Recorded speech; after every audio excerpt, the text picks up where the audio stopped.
Continuando o estudo sobre a natureza, eu quero saber por que o universo é do jeito que ele é, como ele surgiu, como ele está evoluindo e qual o possível final do universo. Como é que os átomos se unem formando moléculas? Como é que as moléculas se unem formando os corpos? Ou seja, eu quero saber como a matéria interage com a matéria. A primeira força fundamental que iremos estudar é a força elétrica. A força elétrica existe basicamente por causa da carga elétrica. É uma força que existe entre cargas. Como assim, Marivaldo? Lembre, a gente tem um núcleo formado por prótons e nêutrons. Nêutrons não têm carga elétrica, prótons têm cargas positivas. Então você tem essa junção aí dos nêutrons mais os prótons formando um núcleo atômico.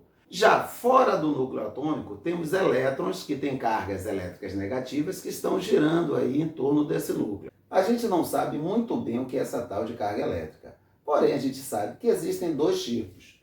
Existe a carga elétrica positiva. Quem tem carga elétrica positiva? Os prótons. E a gente sabe que próton repele próton, ou seja, uma carga positiva repele uma carga positiva. E já os elétrons, eles possuem cargas elétricas negativas, ou seja, um elétron repele um elétron. Porém, a gente sabe também que o próton atrai o elétron e, consequentemente, o elétron atrai o próton. E daí a gente chega à seguinte conclusão: cargas de mesmo sinal se repelem, cargas de sinais contrários se atraem. Qual a quantidade de carga elétrica que um próton tem e qual a quantidade de carga elétrica que um elétron tem? A gente diz que o próton tem carga elétrica E ou mais E. E o elétron tem carga elétrica menos E.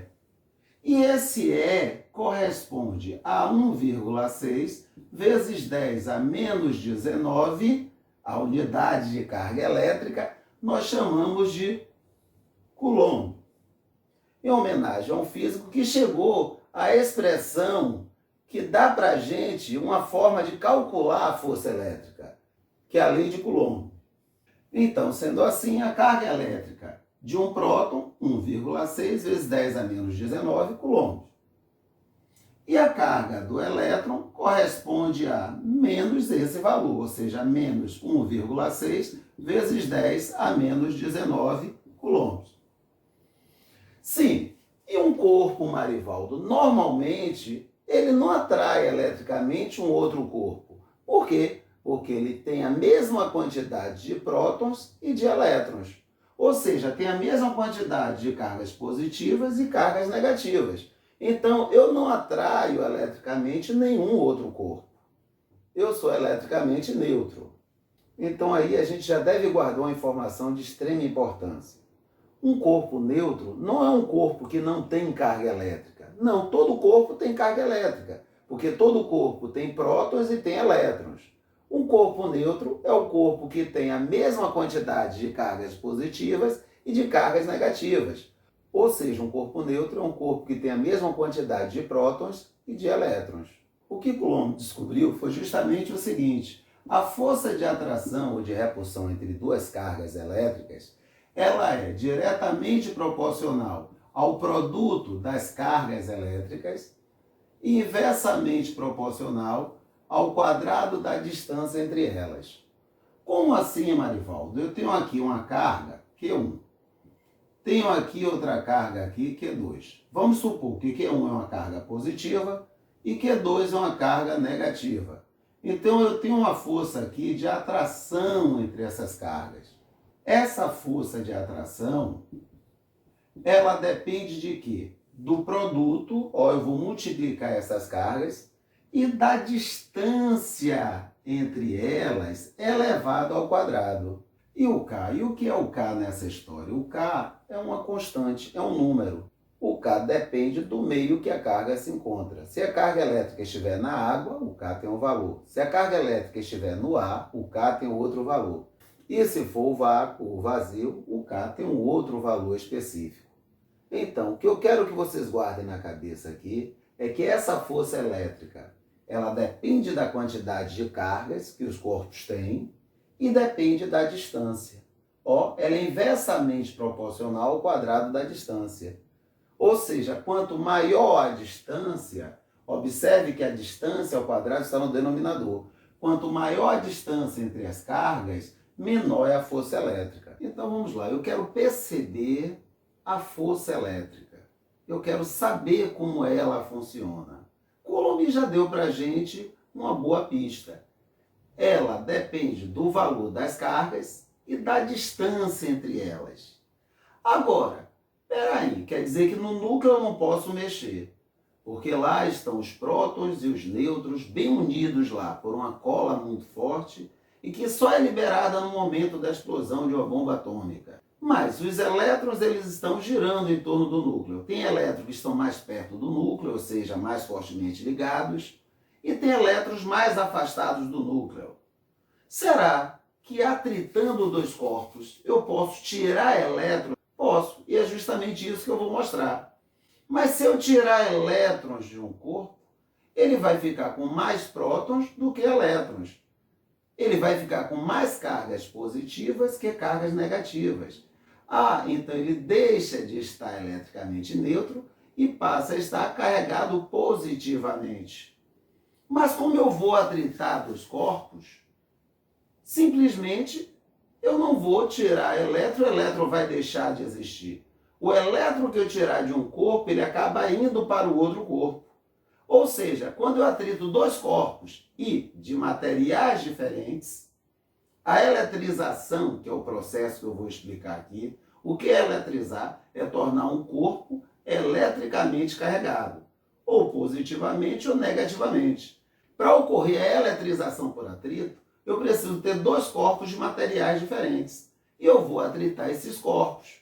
Um vai perder elétron e o outro ganha elétron. A quantidade que um corpo perder de elétrons corresponde à quantidade que o outro vai ganhar. E aí, vamos ver o que é que eu posso fazer com essa história. Então eu tenho aqui canudos, ok?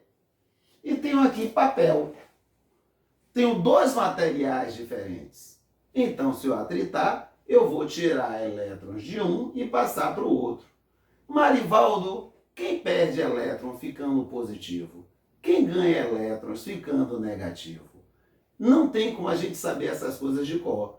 Existe uma tabela que nós chamamos de tabela triboelétrica que dá essa informação para a gente. Como exemplo, se eu for atritar a lã e o vidro, quem vai ficar positivo? Quem fica negativo? Eu consulto a tabela triboelétrica.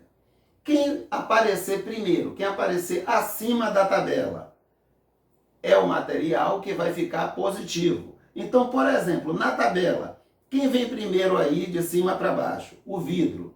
Quem vem depois? A lã. Então, ao atritar a lã e o vidro fica carregado positivamente e a lã fica carregada negativamente. Agora, no nosso caso, eu vou atritar o papel no canudo. Então, vamos ver na tabela. Quem vem primeiro, o papel ou o material do canudo? O material do canudo é o polipropileno. Então, observe que o papel ele vem acima do polipropileno. Logo, o papel vai ficar carregado positivamente e o canudo, que é de polipropileno, vai ficar carregado negativamente. E a lógica é sempre essa. Vou atritar dois materiais. Quem é que fica carregado positivamente? Quem aparecer acima na tabela triboelétrica. E quem fica carregado negativamente? Quem vem logo abaixo. Então vamos lá, vamos confrontar a teoria. Eu tenho aqui o canudo, que é eletricamente neutro, não atrai nada, não atrai ninguém. E tenho também o papel, que é eletricamente neutro, não atrai eletricamente nenhum outro corpo. Ou seja, eles têm a mesma quantidade de prótons e de elétrons. E aí, o que é que eu vou fazer? Eu vou atritar. Eu já sei que o canudo vai ficar carregado negativamente, ou seja, ele vai ganhar elétrons, enquanto o papel vai ficar carregado positivamente, ou seja, ele vai perder elétrons, ok? Então o canudo está carregado negativamente. Vou colocar aqui. Vou pegar o outro canudo e também vou atritar no papel. Logo, ele também vai ficar carregado negativamente. Peraí, então eu tenho dois corpos carregados negativamente. Vamos ver o que é que acontece? Opa, eles se repelem. E observe que a força de repulsão,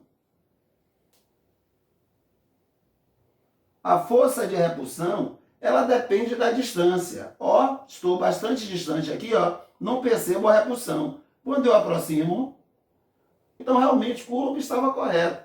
A força de atração ou de repulsão, ela depende da distância. E mais ainda, ele diz que ela é inversamente proporcional ao quadrado da distância. Então vamos mais uma vez? Agora eu vou fazer diferente. Eu sei que atritando o canudo no papel, eu sei que o papel fica com carga elétrica positiva. E eu tenho o canudo aqui que está com carga elétrica negativa. A teoria me diz que cargas elétricas de sinais contrários se atraem.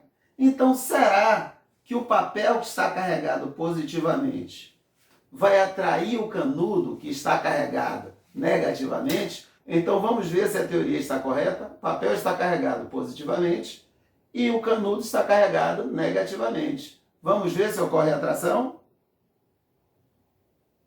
Opa! Comprovada a teoria. Cargas de mesmo sinal se repelem, mas cargas de sinais contrários, o que acontece? Se atraem. Então, mais uma vez.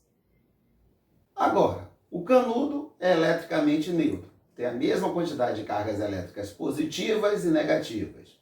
Ou seja, traduzindo, a mesma quantidade de prótons e de elétrons. E o quadro também. Então, o quadro é um corpo neutro, o canudo é um corpo neutro. Não vai ocorrer nenhuma interação elétrica entre eles. Se eu tentar prender o canudo no quadro, ele não vai ficar. Agora, se a teoria está correta, se eu atritar aqui o canudo no papel, eu estou retirando elétrons do papel e passando para o canudo.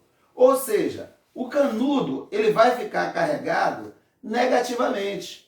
Então ele vai passar a atrair outros corpos eletricamente. Então será que essa teoria é correta? Será que após atritar o papel aqui no canudo, o canudo vai colar no quadro? Ele vai ficar eletricamente preso ao quadro?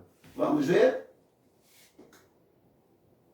Comprovada a teoria. Agora eu tenho uma atração elétrica entre o canudo e o quadro, porque o canudo tem excesso de cargas elétricas negativas, ou seja, o canudo tem excesso de elétrons. Então, é justamente a força elétrica que vai unir os átomos formando moléculas, que vai unir as moléculas formando os corpos. Então, o que a gente precisa guardar, a essência da força elétrica é uma força que depende da quantidade de carga que os corpos têm, e essa força também depende da distância. Isso quer dizer que quanto mais próximas estão as moléculas, maior é a força de interação entre elas, maior é esta força que une as moléculas. Quanto mais distantes estão as moléculas, menor é esta força de atração, menor é a força elétrica. E aí a gente já pode entender os estados físicos da matéria. Por quê? Quando eu dou calor, eu aumento a temperatura, eu aumento o grau de agitação das moléculas. Consequentemente, as moléculas elas vão tender a se distanciar. Se distanciando, o que é que acontece? A força de atração entre elas diminui. Então, temos um estado sólido, as moléculas estão mais próximas, logo essa força de atração é maior. Um sólido, ele tem um volume definido, ele tem uma forma definida. Se eu começo a fornecer calor, as moléculas vão ficando mais agitadas e vão se afastando. A força de atração agora é menor.